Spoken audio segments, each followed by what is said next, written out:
She tried to stop me pero mas mabilis ang kamay ko sa kanya.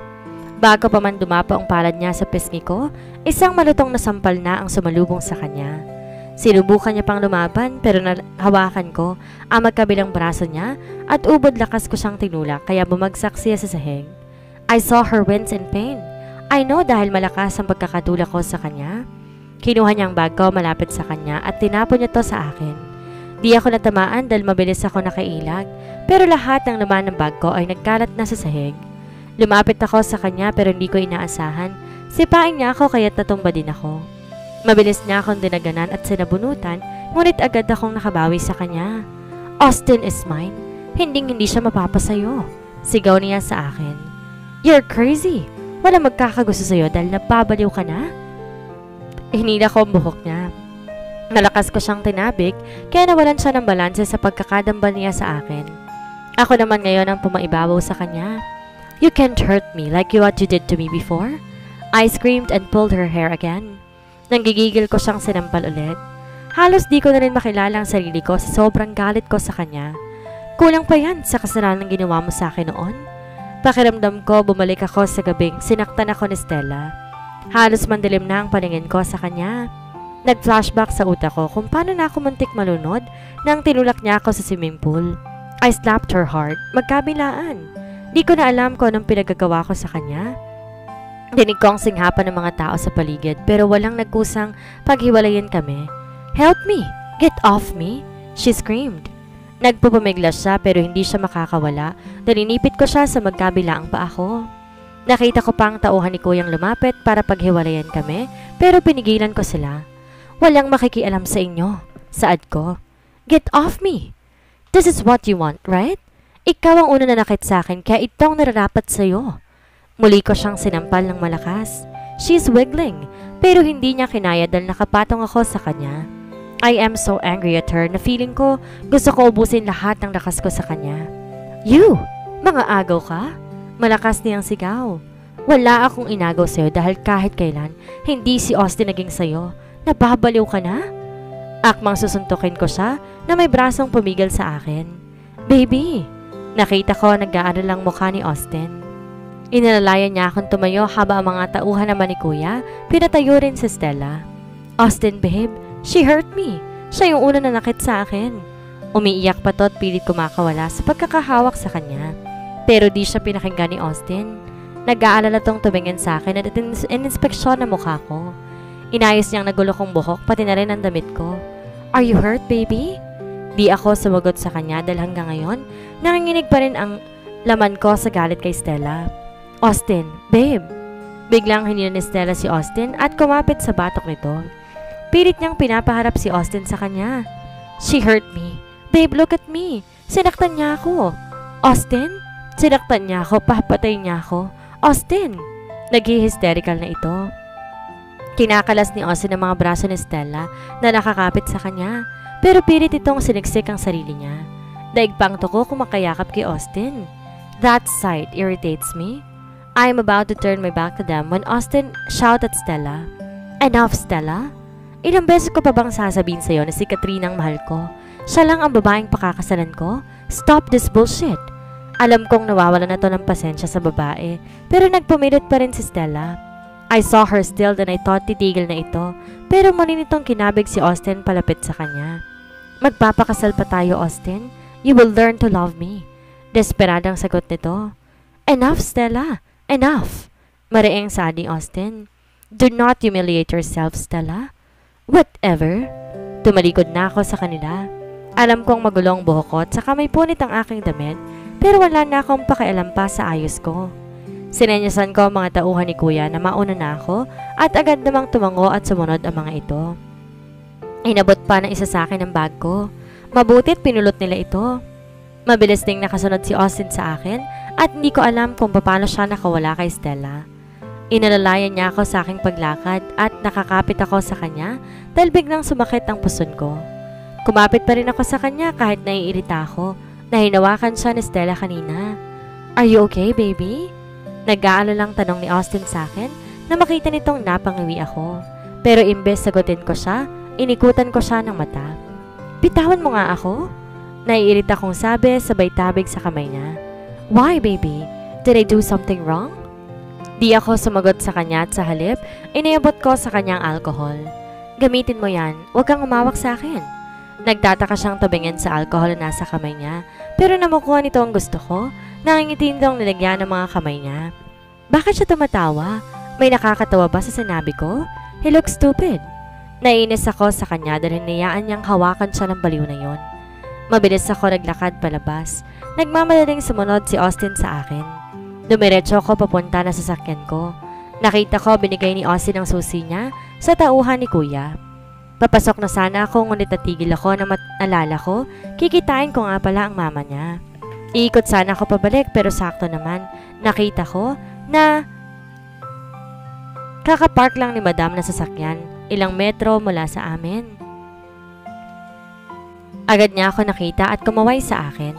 I'm hesitant to wave at first pero tinaas ko pa rin ang kamay ko sa kanya to recognize her. Mabilis tong bumaba ng sasakyan.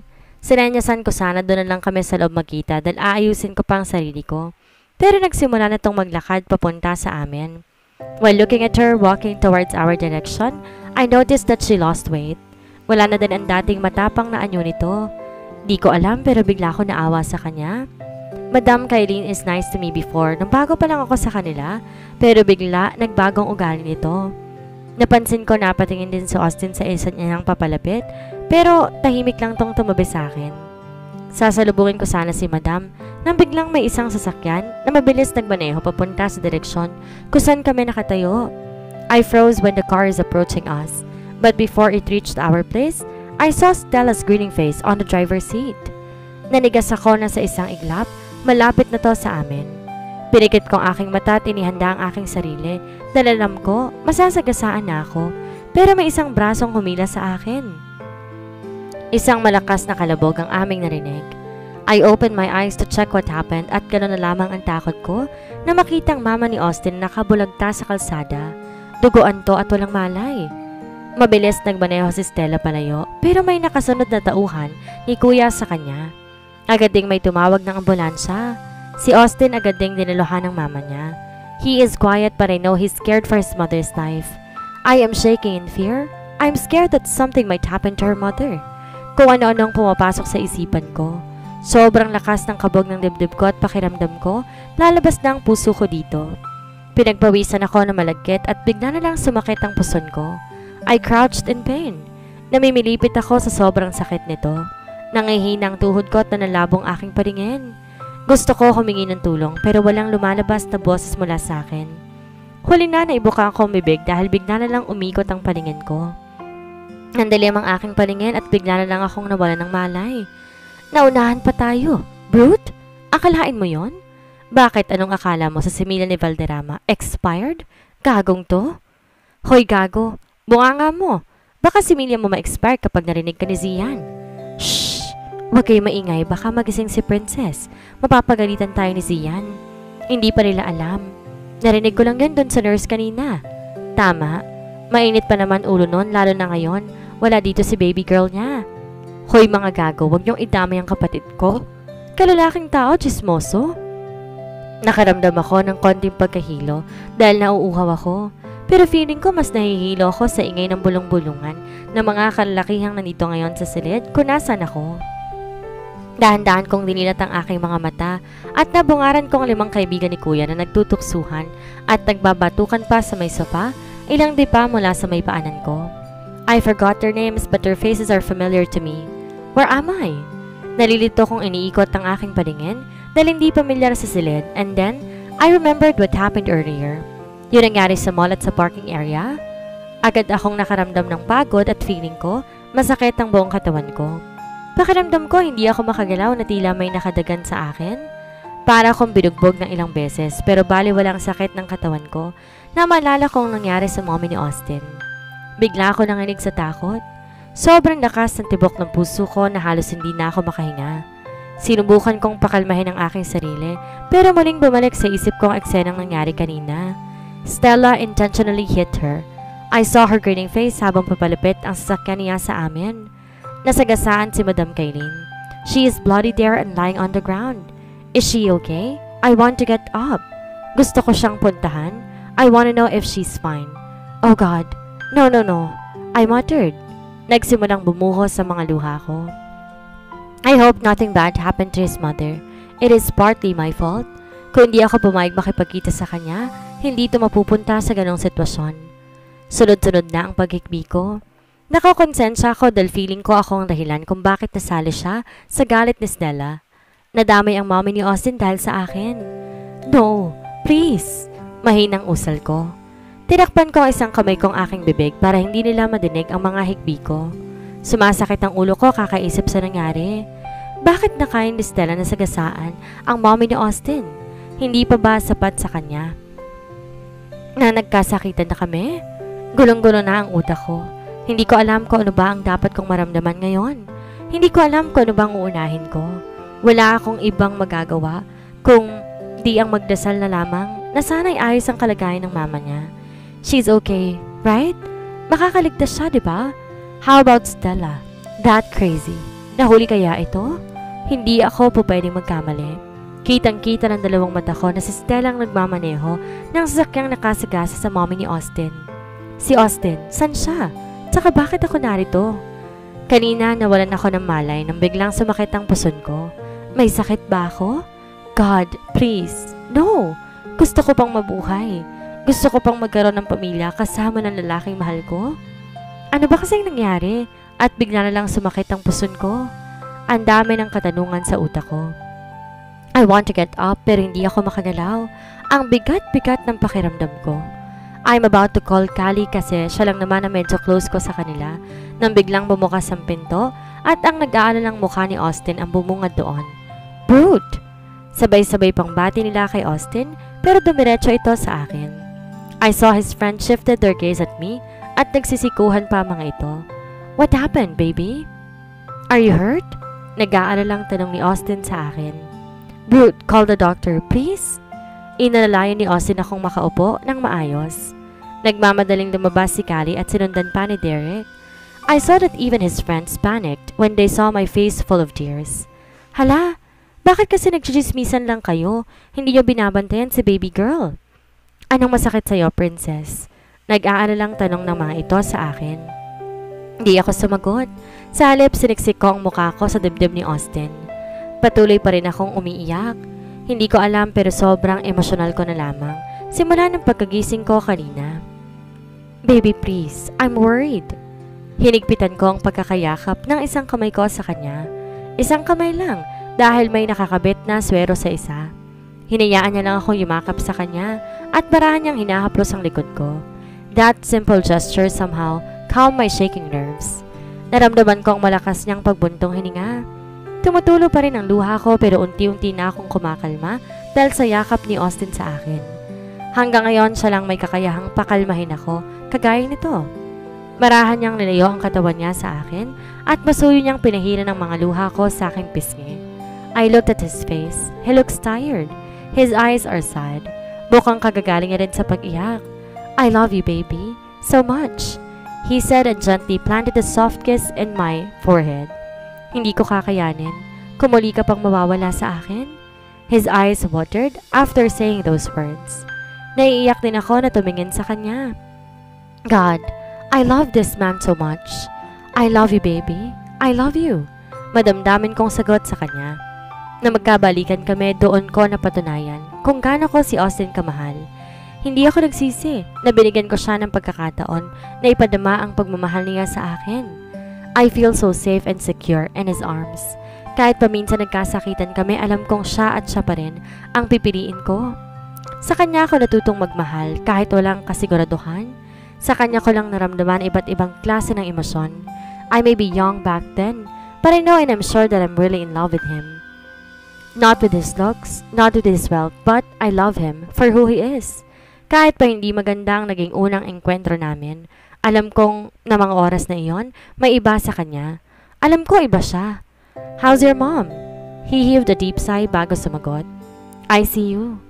Muli ako napahagulhol sa naging sagot niya. Mom is going to be fine, baby. She is a fighter like you. He said pero bakas sa boses ni Austin ang lungkot at pag-aalala. Niyakap niya ako at muling pinatahan. Ang mahihina niyang haplos sa likod ko'y nakapagpakalma sa akin. Sana nga, Sana maging maayos ang lagay ng mama niya. Princess, anak? My mom came rushing. Sana nga.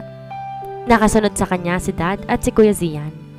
Marahang kumala si Austin sa akin para bigyang daan si Mommy na ngayon umiiyak na rin. Lumapit din si Dad at Kuya para yakapin ako. I am sorry, Princess. Kung ngayon lang kami dumating ni Daddy, ani Mom. Tumabi sa kanya si Dad at marahang hinaplos ang likod ni Mom. Ngumiti lang ako sa kanila. I understand kung bakit ngayon lang sila dahil galing pa sila na Cebu. Para bisitahin ang ilang branch ng ospital namin doon.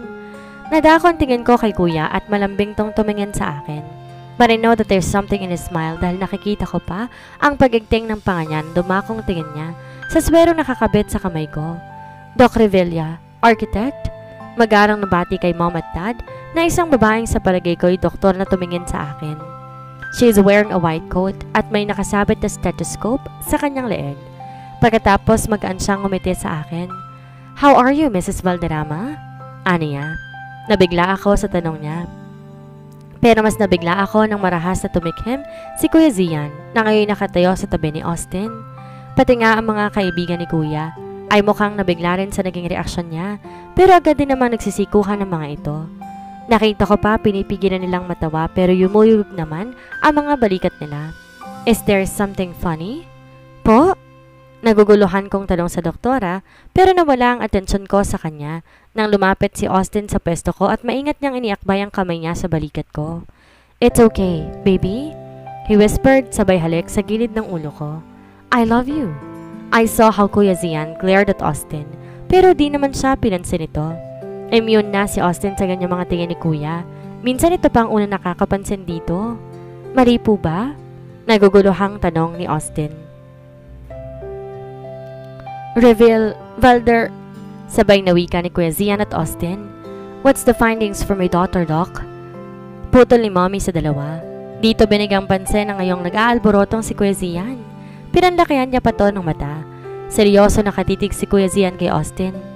At kulang na nga lang siguro niya ito at pagsusuntukin gaya ng ginawa niya dito noon. Nothing serious, doktora. Only that she has to be extra careful because she is pregnant.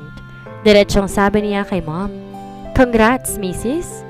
Nakangiting bati ng doktora sa akin pero hindi ako nakaganti. I am still surprised about the news. Marami pang sinabi ang doktora pero tayong tumatak sa utak ko ang sinabi niyang buntis ako. At dito na po nagtatapos ang kabanata ng ating kwento. Sana'y muli niyo po akong samahan sa mga susunod pang kabanata. Maraming salamat po. Ingat po tayong lahat.